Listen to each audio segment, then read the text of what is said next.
Bismillahirrahmanirrahim. I'm Safia Malik from Government College for Women F Block, Satellite Town, Rawalpindi. Students, आज हम एक नया chapter start करने जा रहे हैं. Chapter number 22, variation and genetics. Genetics में कुछ टर्मिनोलॉजीज़ हैं जिनसे आप लोगों का फेमिलियर होना बहुत ज़रूरी है, और आज के इस लेक्चर में हम लोग उन्हीं टर्मिनोलॉजीज़ को डिस्कस करेंगे. For example genes, alleles, gene pool, homozygous, heterozygous, इसी तरह की और बहुत ज़्यादा टर्मिनोलॉजीज़ हैं जो मैं आपको बताऊंगी. आप सबसे पहले इस डायग्राम को गौर से देखिए. ठीक है, ये एक होमोलोगस पेयर की डायग्राम है. इसमें आप लोगों को जो ऊपर नज़र आ रहे हैं ये कैपिटल टी, स्मॉल टी और इस तरह के छोटे छोटे पोर्शंस बने हुए, ये जीन्स हैं. ठीक है, ये होमोलोगस क्रोमोसोम्स के ऊपर जीन्स हैं जो डिफरेंट कलर्स में उन्होंने डिफरेंट जीन्स को शो किया है, और हर जीन एक अलहदा कैरेक्टर को कंट्रोल कर रही होती है. अब ये देखिए कि कुछ कैपिटल लेटर से लिखे हुए हैं, कुछ स्मॉल लेटर से लिखी हुई हैं. इसका फ़र्क मैं अभी आपको बताती हूँ. अब क्या है कि शुरू में अगर सबसे पहले वाले आप देखिए कैपिटल टी और स्मॉल टी.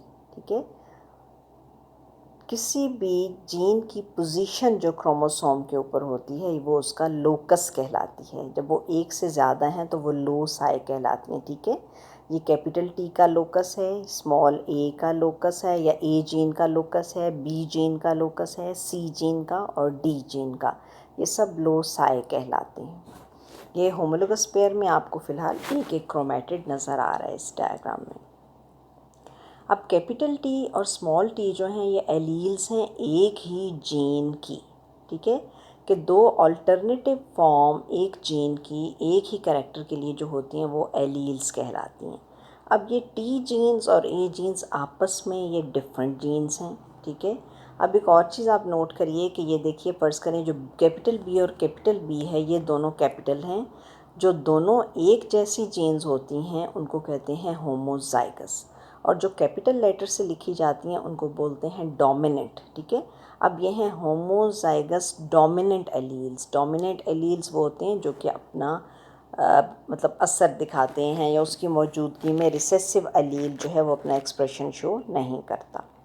अब नीचे देखिए स्मॉल सी और कैपिटल सी, ये हेट्रोजाइगस एलील्स हैं, यानी ये दोनों आपस में डिफरेंट हैं. एक स्मॉल सी है और एक कैपिटल सी है. फिर उसके बाद फिर नीचे देखिए स्मॉल डी, यानी ये होमोजाइगस और रिसेसिव एलील्स हैं. ठीक है, होमोजाइगस हैं, सिमिलर हैं और स्मॉल लेटर के साथ लिखे गए हैं, इसलिए ये रिसेसिव एलील हैं. ये डोमिनेंट एलील की मौजूदगी में अपना एक्सप्रेशन शो नहीं करते, लेकिन जब ये दोनों रिसेसिव एलील होमोजाइगस में कंडीशन में मौजूद होते हैं तो वो अपना एक्सप्रेशन शो करते हैं. अब अगर ऊपर वाली आप डायग्राम में देखिए कैपिटल टी और स्मॉल टी की मौजूदगी में सिर्फ कैपिटल टी अपना एक्सप्रेशन देगा. स्मॉल ए और कैपिटल ए हेट्रोजाइगस कंडीशन में सिर्फ कैपिटल ए अपना एक्सप्रेशन देगा. अब ये देखिए क्योंकि ये दोनों हेट्रोजाइगस कंडीशन है. अब कैपिटल डी बी जो है होमोजाइगस एलील हैं dominant. Small C capital C heterozygous है, इसमें कैपिटल सी अपना एक्सप्रेशन शो करेगा और स्मॉल सी जो है ये रिसेसिव है, इसका कोई भी एक्सप्रेशन नहीं आएगा कैपिटल सी की मौजूदगी में. इसी तरह से नीचे स्मॉल डी जो है ये होमोजाइगस रिसेसिव एलील्स हैं. ठीक है, अब वन बाय वन हम इनको डिस्कस करते हैं कि what are genes. Genes are sequence of nucleotides, that is DNA, which are responsible for the expression of any character in the organism. Gene is a unit of inheritance that develops a trait. कि jeans nucleotides की sequences हैं. असल में chromosomes किससे बने हुए हैं? जाहिर है कि डीएनए की सीक्वेंसेस हैं, डीएनए है, प्रोटीन है, तो अब इन्हीं की एक ख़ास सीक्वेंस होती है जो कि जीन कहलाती है, और वो किसी भी कैरेक्टर को कंट्रोल करती है किसी भी ऑर्गेनिज्म में. हम इनको यूनिट्स ऑफ इनहेरिटेंस भी कह सकते हैं. नेक्स्ट है जी लोकस या लोसाई. ये क्या है? The physical location of a particular gene on a chromosome. अभी मैंने आपको पीछे डायग्राम में बताया कि कैपिटल टी की क्या पोजीशन है, स्मॉल टी की क्या पोजीशन है. जो पोजीशन फिज़िकल जगह किसी भी जीन की क्रोमोसोम के ऊपर होती है वो उसका लोकस कहलाती है और इसका प्लूरल जो है दैट इज़ लोसाई। नेक्स्ट है ट्रेट। ट्रेट किसे कहते हैं?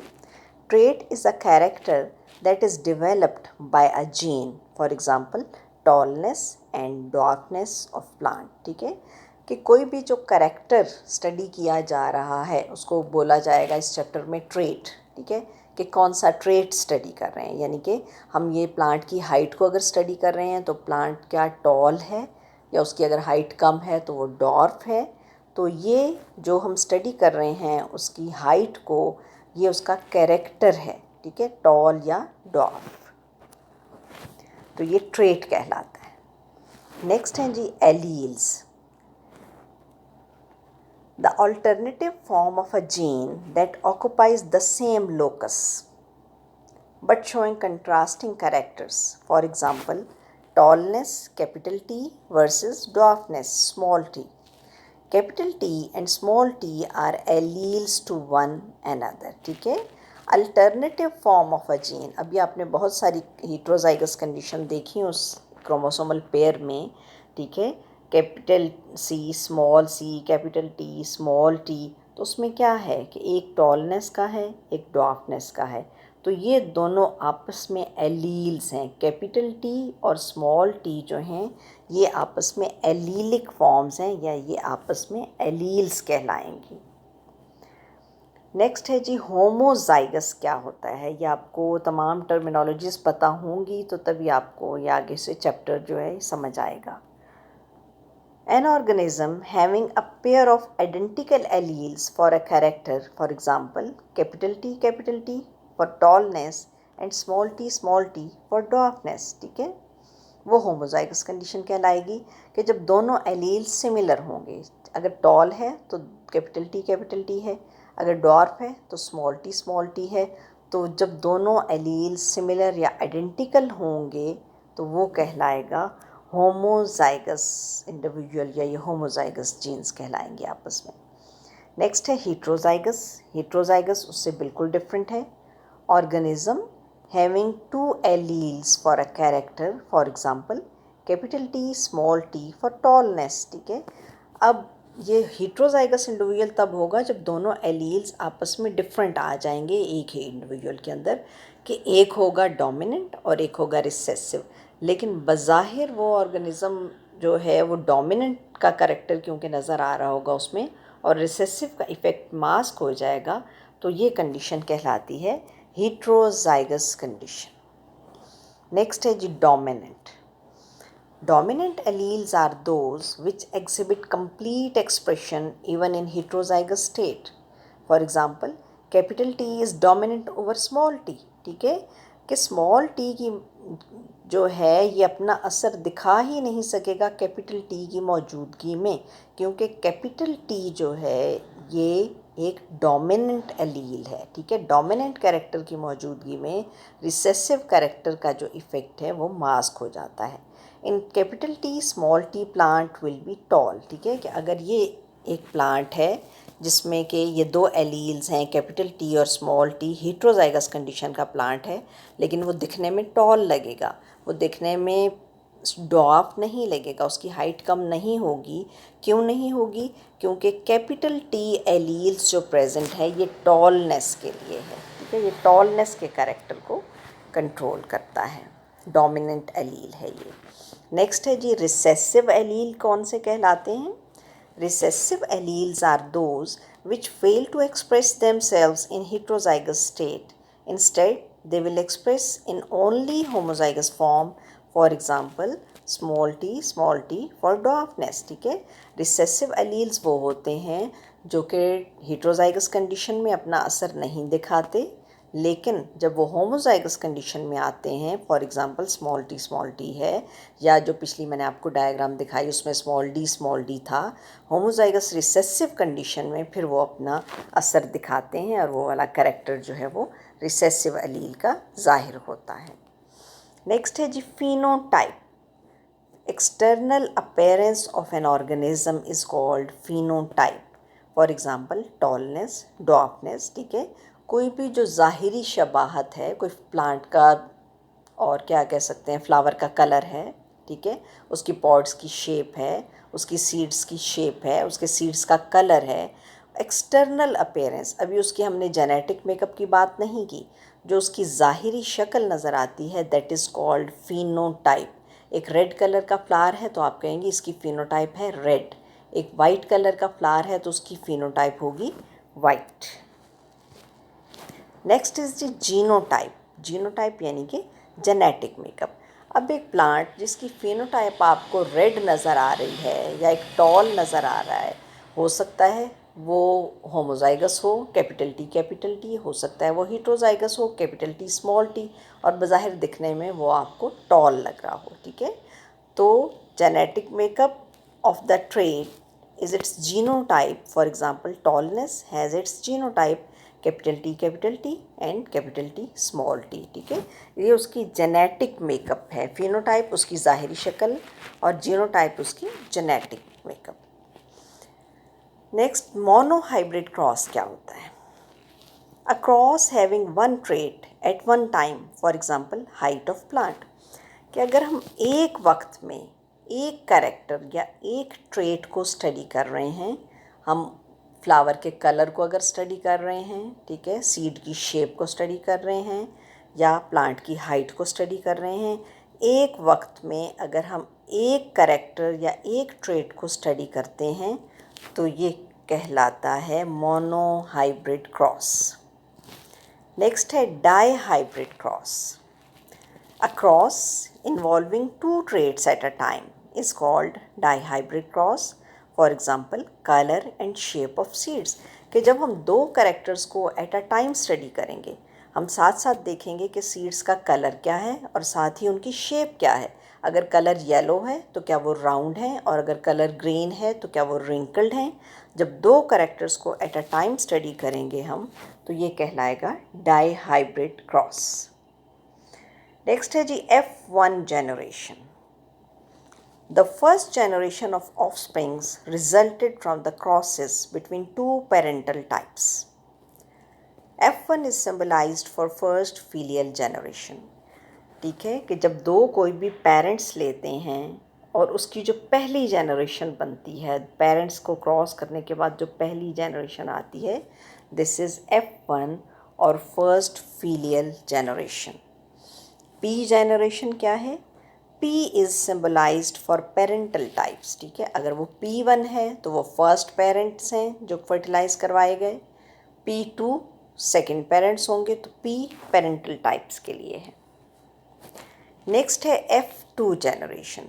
जैसा कि आपने F1 जनरेशन में देखा कि ये पहली जनरेशन है, तो F2 जो है ये F1 की जनरेशन है। When F1 generation is self-pollinated या self-fertilized, the next generation as a result of this cross is called F2 generation. Pure या ट्रू ब्रीडिंग वेराइटी कौन सी होती है? Pure breeds are collected by self-pollinating या self-pollination and the offsprings are of same variety, ठीक है। कि फ़र्ज़ करें कि जो प्लांट है अगर उसके पर्पल आ रहे हैं फ्लावर्स, तो बहुत जनरेशन तक उसको सेल्फ फर्टिलाइज़ करवाया जाए ताकि उसके प्लांट्स का कलर, जो फ्लावर्स का कलर प्योरली पर्पल ही रहे, उसमें कोई मिक्सिंग ना हो, ठीक है। तो सेल्फ फर्टिलाइज को जनरेशन आफ्टर जनरेशन जब प्लांट्स को करवाया जाता है तो उससे प्योर ब्रीडिंग या ट्रू ब्रीडिंग वेराइटीज़ जो हैं आ जाती हैं, जिसमें कोई मिक्सिंग ऑफ कैरेक्टर्स नहीं होती। नेक्स्ट हैं जी जंपिंग जीन्स क्या हैं? Jumping genes do not settle peacefully on their loci, ठीक है। लोसाई क्या हैं या लोकस क्या है? Position of genes on the chromosomes. तो जंपिंग जीन्स जैसा कि नाम से है, ये कहीं भी टिक कर नहीं बैठती, ये जंप करती रहती हैं।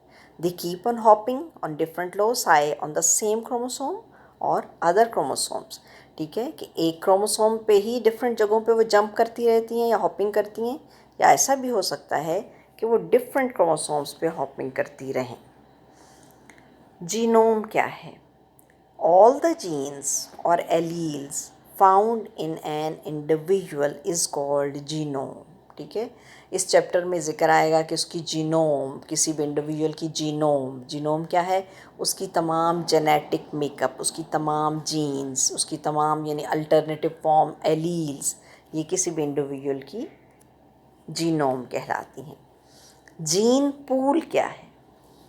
All the genes or alleles found in a breeding population at a given time is collectively called gene pool। ठीक है, कि तमाम जीन्स किसी भी इंटरब्रीडिंग पॉपुलेशन में जो मौजूद होती हैं वो उस पॉपुलेशन का जीन पूल कहलाती है।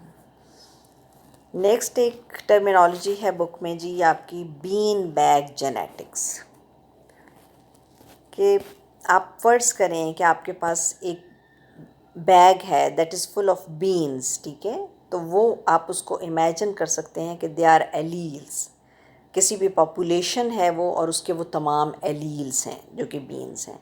The alleles are like beans in a bean bag, the entire bean bag full of beans is the gene pool of the population. ठीक है, कि ये पूरी पॉपुलेशन हम यही समझेंगे कि इस बैग के अंदर जितनी बीन्स हैं ये एक पॉपुलेशन है और उसकी तमाम जीन्स हैं और ये उस पॉपुलेशन का जीन पूल कहलाएगा।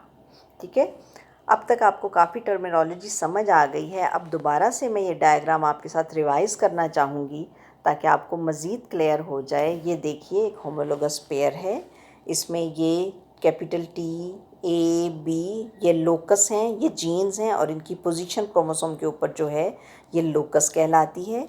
अब कैपिटल टी और स्मॉल टी आपस में एलील्स हैं, ये एक ही जो जीन है उसकी अल्टरनेटिव फॉर्म होमोलोगस के ऊपर जो हैं वो एलील्स कहलाती हैं। ठीक है, जो कैपिटल लेटर से लिखे गए हैं ये डोमिनेंट एलील्स हैं और जो स्मॉल लेटर से लिखे गए हैं ये रिसेसिव हैं।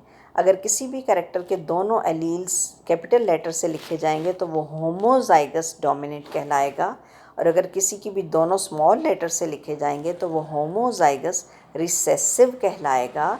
और एक ऐसा ये हीट्रोजाइगस एलील वो कहलाएंगे जब उसमें एक डोमिनेंट एलील मौजूद है और एक रिसेसिव मौजूद है, तो वो हीट्रोजाइगस एलील्स कहलाएंगे। इसी तरह ये कैपिटल ए और स्मॉल ए ये भी आपस में हीट्रोजाइगस एलील्स हैं। कैपिटल टी और स्मॉल टी ये भी हीट्रोजाइगस कंडीशन है, ये हीट्रोजाइगस एलील्स हैं। ठीक है, तो स्टूडेंट्स आज के लिए इतना ही काफ़ी है कि उम्मीद है आप लोगों ने सब टर्मिनोलॉजी को समझ लिया होगा और इंशाल्लाह नेक्स्ट लेक्चर के लिए ज़रूरी है कि आप ये तमाम चीज़ें अंडरस्टैंड कर सकते हों। ओके, अल्लाह हाफ़िज़।